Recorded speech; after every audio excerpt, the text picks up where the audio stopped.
This report includes graphic content. Viewer discretion is advised. Mahmoud Abu Sharif has a heart condition. He went to a Jordanian hospital to have a pacemaker fitted because such sophisticated treatment wasn't available in Gaza. Now he says he's unable to leave Gaza for needed maintenance despite official permission. The last time he tried in December, he says he was questioned at the border by Israel's security agency's Shabak. The interrogation lasted 2 hours, he tells me. The questions were focused on the situation in Gaza and on certain individuals. I said, "You should be ashamed of yourself."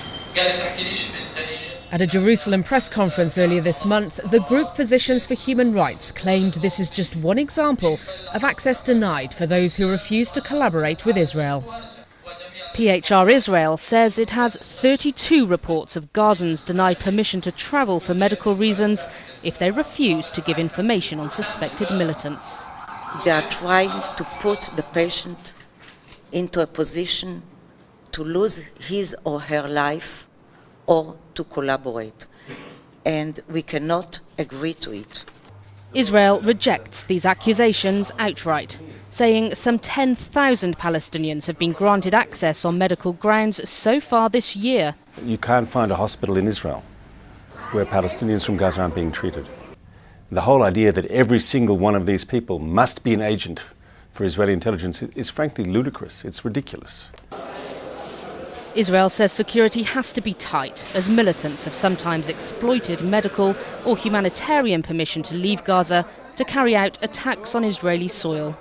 All Palestinian patients who have permission to leave Gaza for medical reasons have to pass through this crossing. Erez is the only human crossing open at the moment.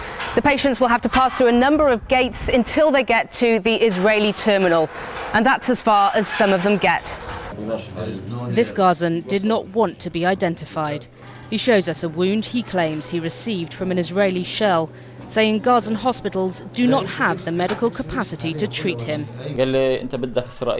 He tells me an intelligence officer at Erez said, "Do you want Israel and your doctor, or do you want Gaza and to go to Haniyeh, the Hamas leader, for treatment?"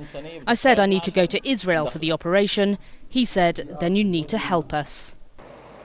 He is among thousands of Palestinians who must cross the border for treatment that's just not available in understaffed, poorly equipped Palestinian hospitals. Paula Hancock, CNN, Rafah, Gaza.